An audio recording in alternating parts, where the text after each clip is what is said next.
My name is Elizabeth Thompson, and I'm 27 years old. I've been married to James for 5 years, and together we have a 4-year-old son named Jack.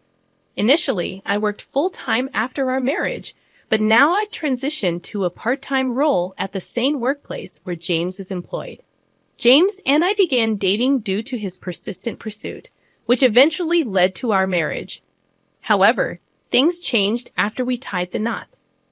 James, once kind, became domineering, adopting a mentality of complacency once he had caught me. His younger sister, Jennifer, who is about to turn 20, became a frequent presence in our lives. Despite our age difference, James indulged her every whim, making me feel like a mere housemate catering to her demands. Jennifer's visits were often untimely and unannounced, and she never brought anything with her. Upon arrival, she would ignore me, as if it were a normal occurrence. James, on the other hand, welcomed her warmly, offering her our meals, even if they were meant for just the three of us. Whenever I raised concerns about the limited food, James would insist that I share my portion with Jennifer, blaming me for not anticipating her arrival. Although Jennifer would offer insincere apologies when prompted by James, it was evident that she enjoyed his unwavering support and care more than any genuine remorse. I found myself constantly sidelined, even during meals, as Jennifer would exclude both Jack and me from the table, insisting on private conversations with James. This exclusion extended to everyday tasks, as James and Jennifer seemed content to let me handle everything alone. I'd often felt like an invisible presence in my own home, relegated to the role of a housemaid while they enjoyed each other's company. One evening, as I was preparing to bathe Jack, James demanded that I fetch a specific dessert from a downtown bakery, despite the late hour. When I hesitated, citing Jack's bedtime routine, Jennifer joined in, pressuring me to comply with James's wishes. Fearing further confrontation, I reluctantly agreed, leaving Jack behind as I rushed to fulfill their request. As I stepped out of the house, I overheard James threatening me with divorce if I dared to defy him again, loud enough for Jack to hear. Despite his tender age, Jack's concerned expression mirrored my own fears and frustrations. I fought back tears as I turned to Jack, asking him, "What kind of cake do you want, Jack?" His eyes, cloudy with disappointment, lit up as he replied, "Mommy, I want a cake with lots of apples." We chatted animatedly about cake flavors on our way to the bakery, momentarily distracting me from the hurtful words. Arriving just before closing time, we found the selection limited. Nonetheless, I purchased 2 slices of strawberry sponge cake and 1 slice of the fruit-covered cake Jack desired. Eager to fulfill his wish, back home, I set the cakes on plates and served James and Jennifer before attending to Jack. To my dismay, Jennifer commented, "That cake looks more delicious," eyeing Jack's choice. James, without hesitation, swapped Jack's cake for Jennifer's, dismissing Jack's protest. When Jack cried out, James callously stated, "I bought that cake with my own money, so you don't have the right to choose." Enraged by his cruelty, I confronted them, only to be met with James's threat of divorce once again. Jack, his tears subsiding, looked at me with concern. After a moment's hesitation, he bravely began to eat the cake Jennifer was supposed to have. "Mummy, this cake is delicious. I'm glad I got this one," Jack forced a smile, masking his true feelings. Seeing 3 adults imposing such hardship on a child stirred something within me. In response to Jack's feigned enjoyment, I suggested we eat in another room, away from the toxic atmosphere. Despite James's protests, I took Jack to the other room, allowing him to savor his cake in peace. Ignoring my husband and Jennifer, we enjoyed our time together, finding solace in each other's company. That night, we slept in Jack's bed, finding comfort in our bond. The next morning, as I awoke to start the day, Jennifer had already departed. While tending to James and Jack, I heard Jack crying. Rushing to him, I discovered his porcelain piggy bank, a gift from my father, shattered, its contents missing.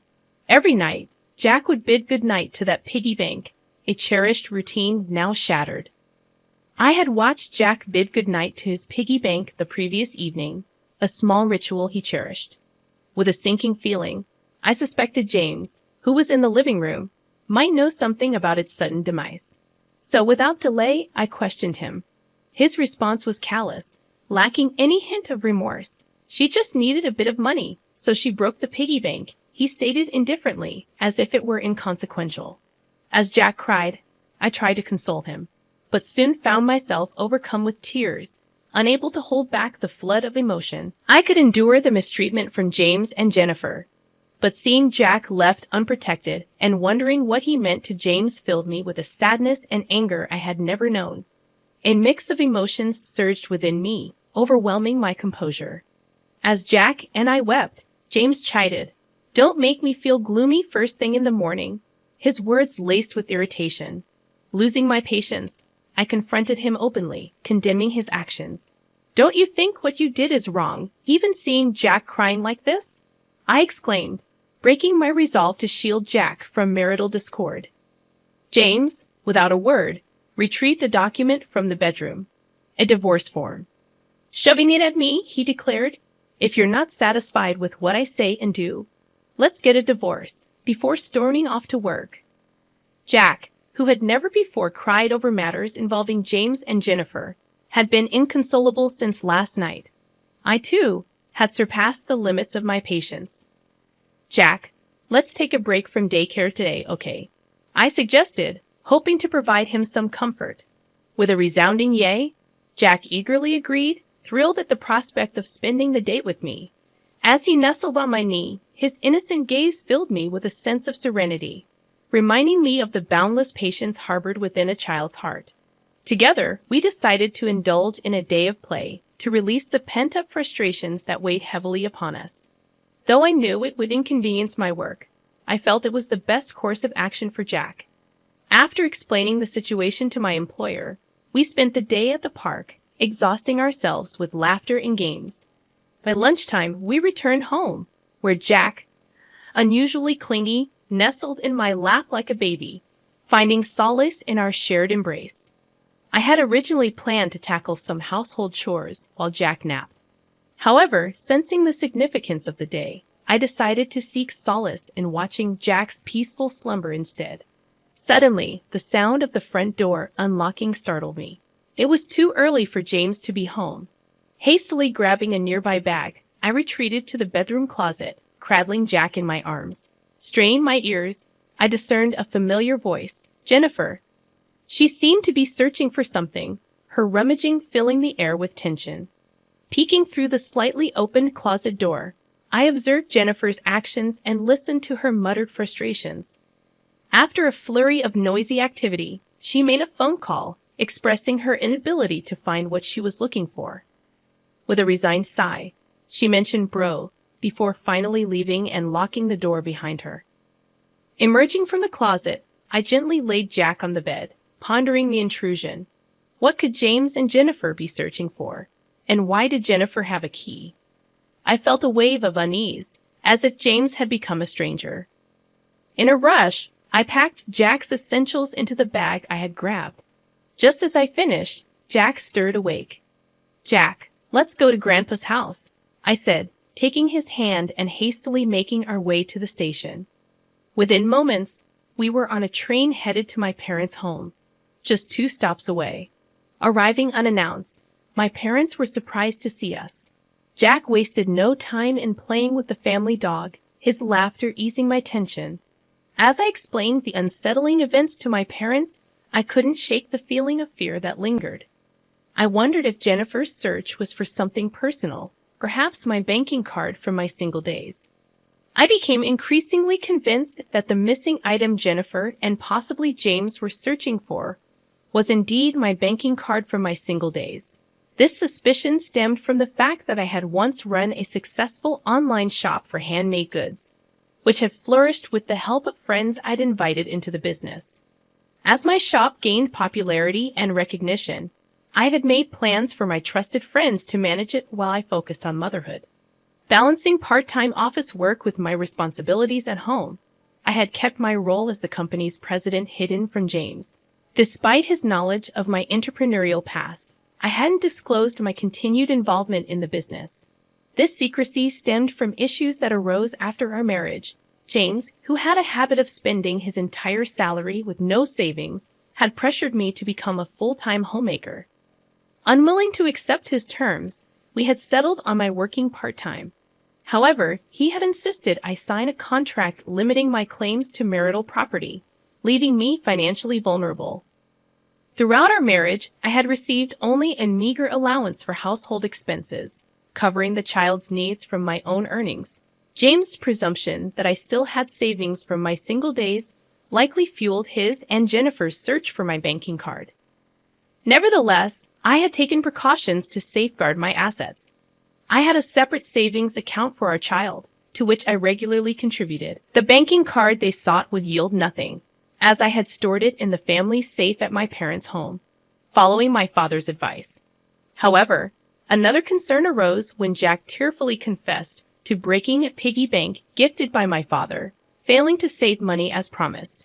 This infuriated my father, who was on the verge of confronting James when my mother intervened, urging caution.